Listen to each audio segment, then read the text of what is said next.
लेकिन जैसे ही बांग्लादेशी रोहिंग्या दंगाइयों को उनको अतिक्रमण हटाया जाता है, उनके ऊपर बुलडोज़र चलता है, तो उनको बचाने के लिए सभी दल इकट्ठे हो जाते हैं। आम आदमी पार्टी आ जाती है, कांग्रेस के वकील साहब आ जाते हैं, वही वकील साहब जो राम मंदिर पर सवालिया निशान खड़ा करते थे, राम जी के अस्तित्व पर सवालिया निशान खड़ा करते थे, वही मोहतरमा जो सोकाल सेकुलर गैंग की नेता हैं वो पहुंच जाती हैं, ऑर्डर लेके बुलडोज़र के सामने खड़ी हो जाती हैं। जब राजस्थान के अंदर 300 साल पुराना मंदिर कांग्रेस के शासन में तोड़ा जा रहा है, तो राहुल गांधी अपने घर के बंगले के एसी कमरे में बैठकर चाय पी के गुफ्तगू करते हैं, और वैसे जब जहांगीरपुरी में होता है तो बाहर जाके बयान देते हैं। कांग्रेस के नेता हों, कम्युनिस्ट हों, आम आदमी पार्टी के नेता हैं, सबके एक ही हाल है। सर, जो कुछ भी जहांगीरपुरी में हुआ उसको देखने के बाद लोग अब राजस्थान में जिस तरीके से 300 साल पुराना शिव मंदिर तोड़ा गया है,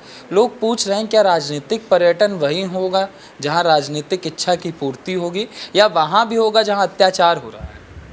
देखिए, आज ये सवाल पूरा देश देख रहा है कि जहांगीरपुरी में हिंसा होती है, वहाँ पर शांतिपूर्ण ढंग से शोभा यात्रा निकाली जा रही, उस पर पथराव होता है, गोलियां चलती हैं, तलवारें चलती हैं, और जब दिल्ली पुलिस उनको बचाने के लिए आती है तो दिल्ली पुलिस के ऊपर भी पथराव और गोलियां चलती हैं।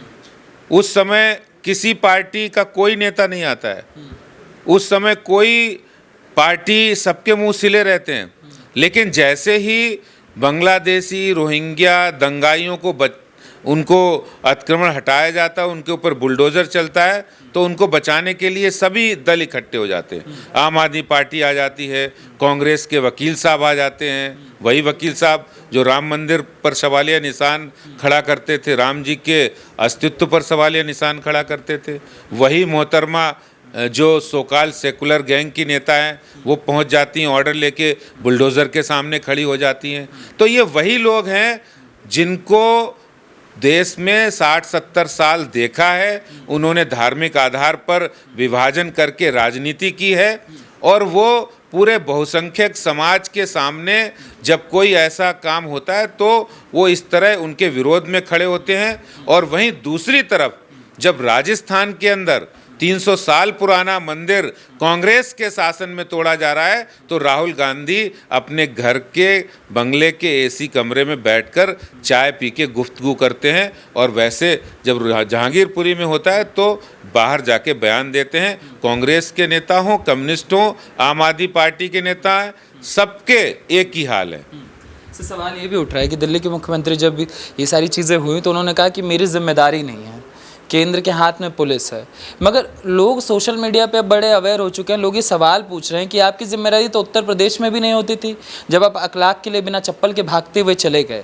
यहाँ आप कहते हैं कि नहीं इनके नेता आते हैं, अभी अहमदुल्ला खां, उन्होंने कहा कि बीजेपी रमज़ान के महीने में जहर घोल रही है। क्या दिल्ली के मुख्यमंत्री की कोई जिम्मेदारी नहीं है क्या? जो देश के मुख्यमंत्री अपने आप को साबित कर चुके हैं, उत्तर प्रदेश में कुछ होगा तो मैं भागता हुआ जाऊँगा, राजस्थान में कुछ होगा तो मैं भागता जाऊँगा, जब आपके दिल्ली में होता है तो आपके लोगों को याद नहीं आता, मगर बुलडोज़र पे याद आने लग जाता है। क्यों? देखिए, इनकी जिम्मेदारी क्या, मैं आपको बहुत अच्छी तरह बताता हूँ। इनकी जिम्मेदारी पूरा सब लोग जानते हैं। इनकी जिम्मेदारी है, दिल्ली में बांग्लादेशी रोहिंग्या 5 लाख से ज़्यादा है, उनको आप फ्री में राशन दे दो, फ्री में बिजली दो, फ्री में पानी दो। और योगी सरकार यमुना के किनारे सिंचाई विभाग की ज़मीन से जब बांग्लादेशी रोहिंग्याओं को भगाए तो केजरीवाल साहब कहे आइए, आपका स्वागत है, हम आपको ज़मीन भी दे रहे हैं दामाद की तरह, हम आपको बिजली, पानी, राशन सब देंगे, आप जाइएगा नहीं, आप दिल्ली में आइए, दिल्ली में आपकी जगह है, और वो जाकर बसाइए। इनका काम है। 5 साल से PIL अटकी है, हाई कोर्ट में कोई जवाब नहीं है। ये दिल्ली सरकार का काम है, ये इनका काम है।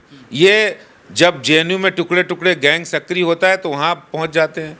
जब देश के अंदर शाहीन बाग में जो प्रदर्शन होते हैं, इनके विधायक वहाँ पहुँच के कहते हैं हम तो 2000 साल शासन किया है। ये इनके विधायक का चेहरा है। इनके पार्षद क्या करते हैं, इनकी जिम्मेदारी है, इनका काम क्या है, ये इन्होंने काम बता दिया। पूर्व नॉर्थ ईस्ट में जब दंगे हुए तो ताहिर हुसैन ने क्या किया, अपनी घर की छत पर पेट्रोल बम, ईंट, पत्थर, खतरनाक हथियार, गुलेल किसको मारने के लिए रखी थी? अंकित शर्मा और दिलवर नेगी जैसे लोगों की हत्या है। ये काम इनका है, इसलिए वो जानते हैं हमारी जिम्मेदारी नहीं, हमारी जिम्मेदारी तो बांग्लादेशी रोहिंग्या है। जो दिल्ली के लोग टैक्स देते हैं उसका बेजा इस्तेमाल ये बांग्लादेशी रोहिंग्याओं को बसाने के लिए, उनको पोषित करने के लिए कर रहे हैं। सर लगातार लोग डर में हैं। हम जहांगीरपुरी गए थे, हमने रिपोर्टिंग भी करी, लोगों से हम बात कर रहे हैं तो उन्होंने कहा कि अभी तक तो फोर्स तैनात है, ठीक है अभी हम सेफ है, मगर जब फोर्स जाएगी तो क्या होगा। ओवैसी धमकी देते हुए नज़र आ रहा है कि 20 करोड़ लोगों में से अगर कुछ कट्टरपंथी होगा, उन्होंने जवाब देना चालू कर दे तो सरकार क्या उन्हें संभाल पाएगी।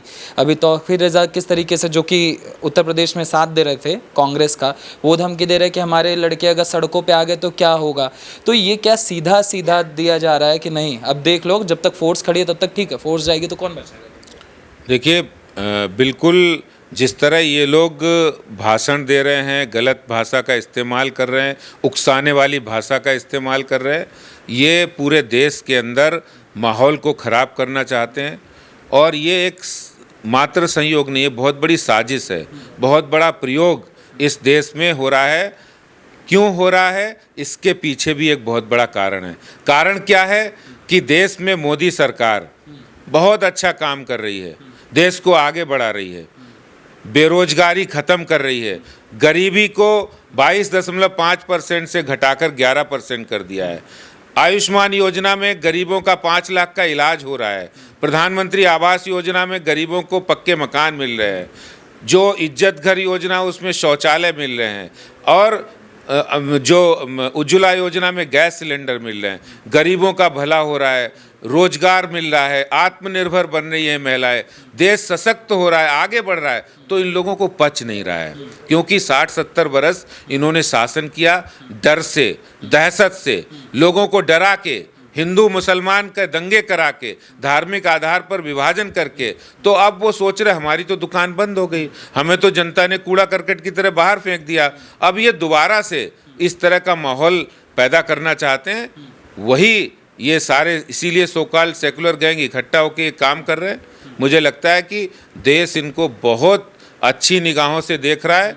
और अभी तो 1-2 जगह ये बने हुए हैं, अगली चुनाव में ऐसे फेंकेंगे ये नज़र नहीं आएंगे पृथ्वी के अंदर हैं या समुद्र के अंदर चले गए। सवाल ये है, क्या देश में कोई टूल किट काम कर रहा है क्या। जिस तरीके से किसान आंदोलन में एक टूल किट देखा गया, वैसे ही सोशल मीडिया पे आप देखिए जिस तरीके से ट्विटर पे चलाया गया कि मुसलमान खतरे में हैं, उसके बाद लगातार बड़े बड़े जो ट्विटर हैंडल हैं वो कह रहे हैं कि देश सिविल वॉर की तरफ जा रहा है, सिविल वॉर की तरफ जा रहा है। तो देश में क्या कोई टूल किट काम कर रही है क्या। देखिए इस साजिश से इनकार नहीं किया जा सकता है। बहुत सारी इन्वेस्टिगेशंस हर एंगल से होती है और मुझे लगता है दिल्ली पुलिस बहुत तेज़ी से कार्रवाई की है। उन्होंने इन्वेस्टिगेशन भी बहुत तेज़ी से कर रहे हैं।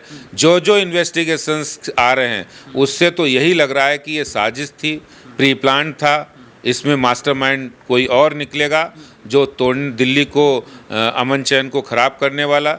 मुझे लगता है कि इन्वेस्टिगेशन जब आ जाएगा तो सारी चीज़ें क्लियर हो जाएंगी। आदेश जी, आपके ही आदेश पे ये सब हुआ, जो अभी बुलडोज़र वाली चीज़ें हुई, इस पे लेकर विपक्ष का रवैया है कि यूपी में बुलडोज़र बाबा हो गए, मध्य प्रदेश में मामा हो गए हैं, तो आदेश जी पे भी सवार हो गया है सुरूर बुलडोज़र भैया बनने का।